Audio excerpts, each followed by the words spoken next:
What's going on with the weather in San Diego today? It's cloudy and wet.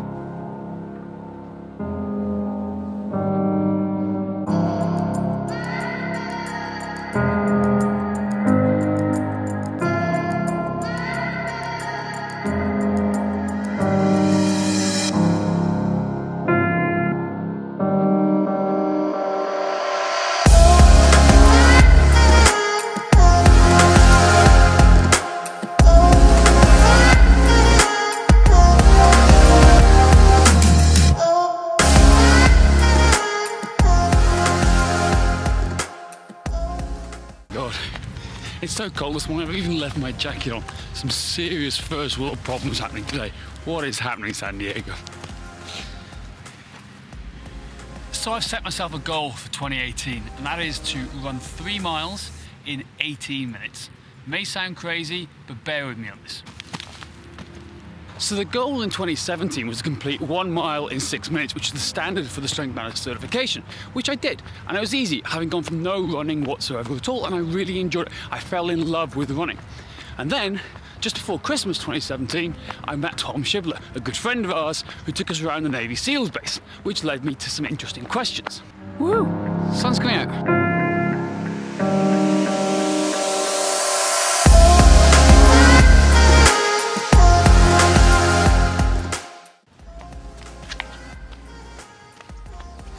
Now, Tom very kindly gave us a tour of the base. He introduced the whole performance team, and it led to so many interesting questions talking about the health and performance of the candidates going through BUDS and their ability to pass Hell Week. It was fascinating. It gave me a real insight, and it was great to see the Navy SEALs putting so much effort and attention to detail in the health and performance of the candidates going through. Now, one of the topics of conversation was the 3-mile run test. We were talking about the importance and the ability to be able to run, to endure whatever they had to face in front of them.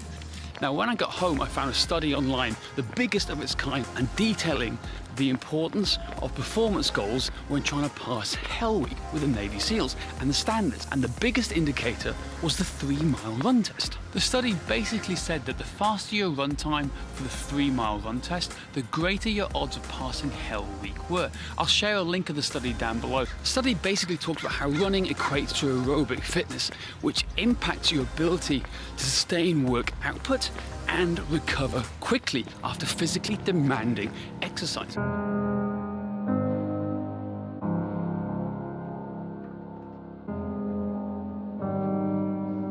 Now, the study goes on to talk about smart training goals for this 3-mile run test, and they say a time between 18 and 19 minutes is considered optimal. With times over 18 minutes, candidates tend to plateau, or the scores tend to plateau out.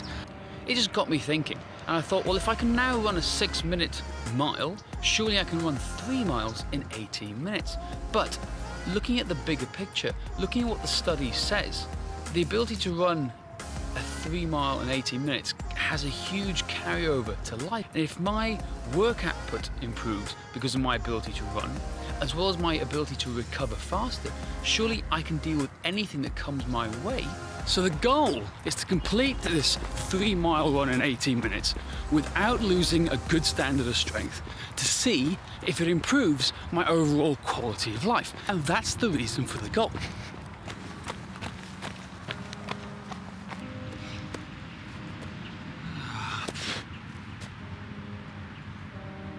Just kidding, that's me done for today. A nice, easy, quick 3 miles. Time for coffee. And good news, the sun's back out. Phew.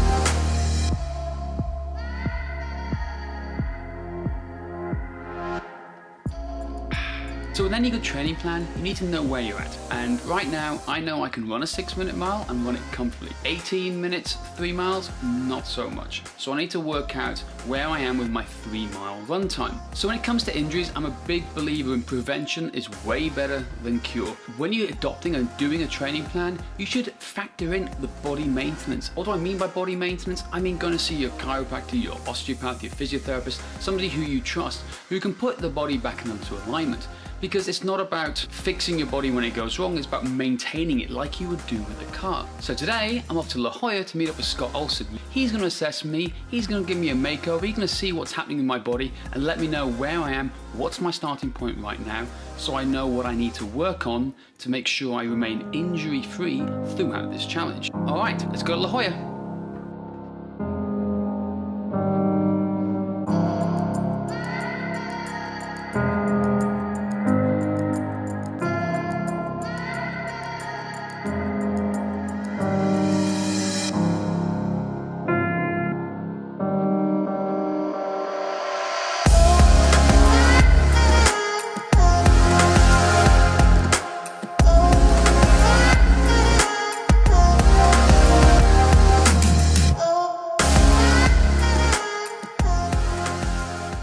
Hey everyone, so this is Scott. Now me and Scott first met at the kettlebell certification here in La Jolla 2 years ago. Yeah. During the squat corrective, he came out with some ninja style corrective move that made the whole room just stop. Since then he treated me, he's done a whole load of other stuff, we've got to know each other really well, and I highly trust and value his opinions. So Scott, tell us a little bit how you got into this ninja wizardry that you are doing. I've been a professional for about 20 years. I'm an orthopedic and structural therapist. So it's more hands-on medicine, manual therapy, acupressure.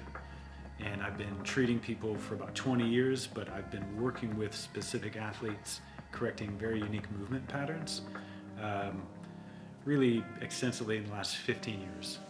He's also worked with quite a few celebrity people that we can't talk about because he values their privacy a lot. So good guy, ninja, wizard, whatever you want to call him, highly trust his work. So let's dive in and see what happens.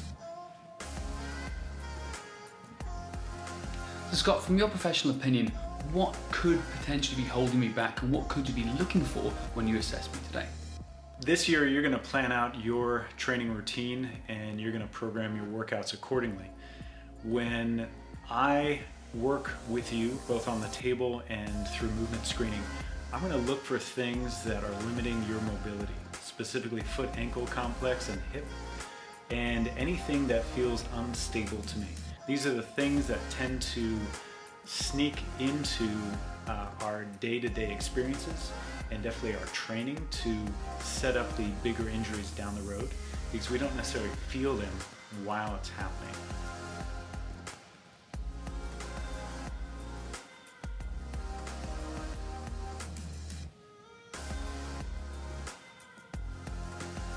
Oh, that's a good spot.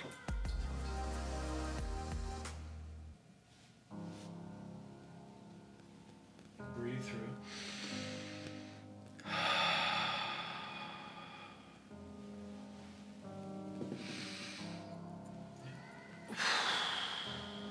Okay, first off, Scott, thanks for treating me.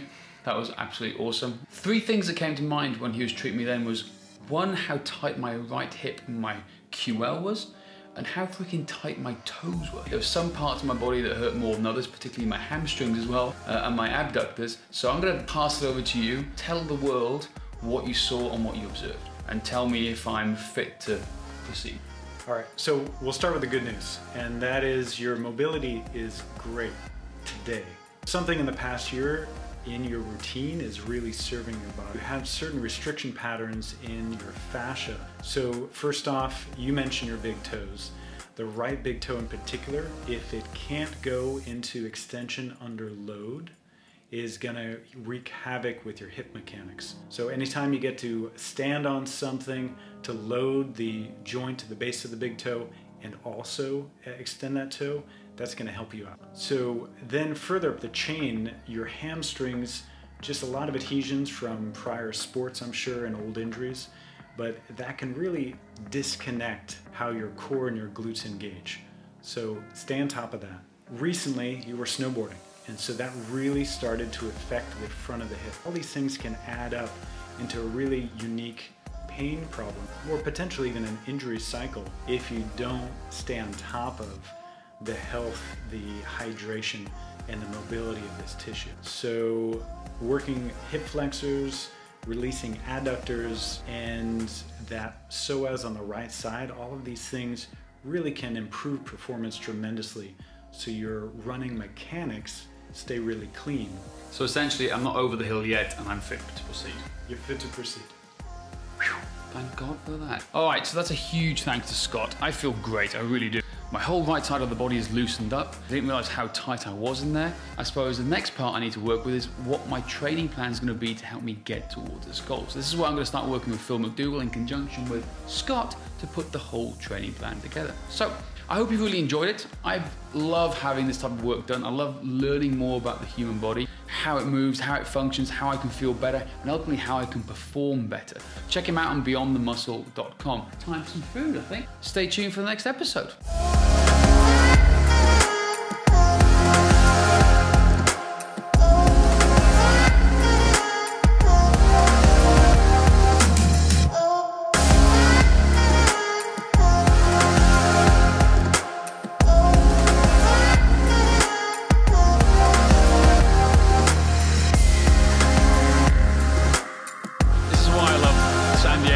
So much. Check this out, look behind us. Sunsets, romantic.